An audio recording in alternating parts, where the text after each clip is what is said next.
আজকের রান্নার জন্য যে মশলা বানিয়ে নিতে হবে তার জন্য লাগবে 4টে এলাচ, 4টে লবঙ্গ, একটা দারচিনি স্টিক, একটা শুকনো লঙ্কা, একটা বড় তেজপাতা, 1 টেবিল চামচ গোটা ধনে, 1 টেবিল চামচ গোটা জিরে। এই সবগুলো কাঁচা অবস্থাতেই পেস্ট করে নিতে হবে, সেটা কিন্তু একটু নাড়লে হবে না। তারপরে একটা বলে 7-8টা কাজু, 2টো মাঝারি সাইজের পেঁয়াজ, 2টো কাঁচা লঙ্কা, একটা মাঝারি সাইজের টমেটো, 1 চামচ নুন, 1 ইঞ্চি আদা নিয়ে আমি সেটাকে পেস্ট করে নিলাম। এই যে আমার পেস্ট হয়ে গেছে। এরপর এর মধ্যে আমি যে গুঁড়ো মশলাটা করে রেখেছি সেটাকে দিয়ে দিলাম, দিয়ে সেটা একবার পেস্ট করে নেব। এরপরে একটা মাঝারি সাইজের নারকেলের অর্ধেকটা মালা নিয়ে সেটাকে কুড়িয়ে আবার সেটাকে একবার পেস্ট করে নেব, কারণ কুড়িয়ে নিলে খানিকটা দানা দানা নারকেল থাকে, সেটা এই রান্নার জন্য উপযোগী নয়। তাই জন্য একদম পেস্ট নারকেল হলেই সবথেকে বেশি ভালো হবে। এরপর কড়াইতে তেল গরম হলে চিংড়ি মাছগুলো সামান্য একটু নেড়ে নেব। আমি কাঁচা রান্না করি চিংড়ি মাছ, কিন্তু এই রান্নার ক্ষেত্রে একদম কাঁচা রান্না করলে হবে না, খুব সামান্য একটুখানি তেলে নেড়ে নিতে হবে।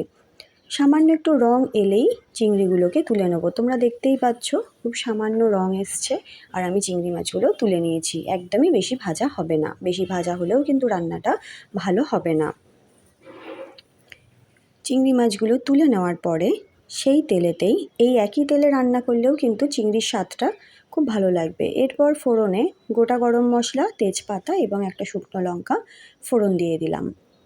তারপর এর মধ্যে যে পেঁয়াজের পেস্ট করে রাখা হয়েছিল সেইটাকে দিয়ে ভালো করে কষিয়ে নিতে হবে। যতক্ষণ না তেল ছাড়বে ততক্ষণ পর্যন্ত এটা কষিয়ে যেতে হবে।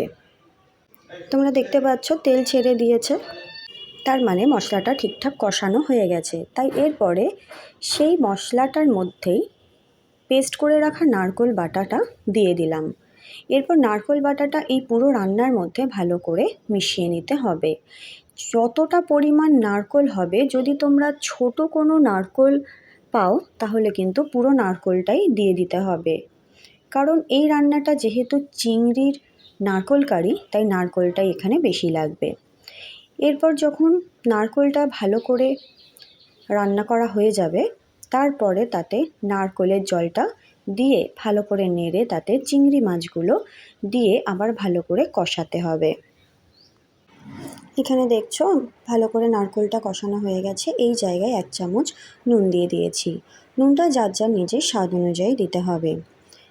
তারপর ভালো করে একসাথে মিশিয়ে দিতে হবে নুনটা পুরো রান্নাতে।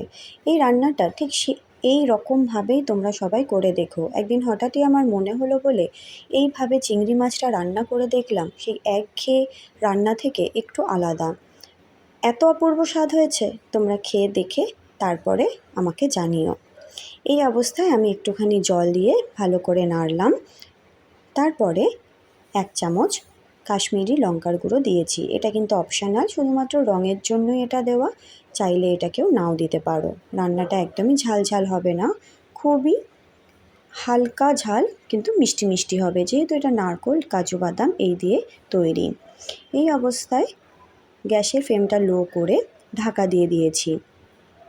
ঢাকা খুললেই তোমরা বুঝতে পারছো রান্নাটা প্রায় হয়ে এসছে।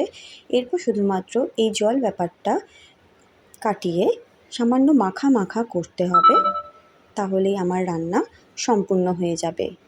আমি এই রান্নার নাম রাখলাম চিংড়ির নারকেল কারি। কেমন হয়েছে নামটা সেটাও কিন্তু আমাকে জানিও।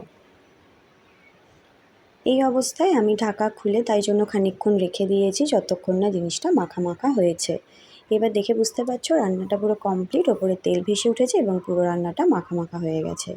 এই অবস্থায় 1 চামচ ঘি দিয়ে সেটা ওপরে ভালো করে ছড়িয়ে গ্যাসের ফ্লেমটা অফ করে ঢাকা দিয়ে 3 থেকে 5 মিনিট রাখলেই তৈরি হয়ে গেল আমার চিংড়ির নারকেল কারি। আমাকে জানিও সবাই কেমন লাগলো রান্নাটা, লাইক করো।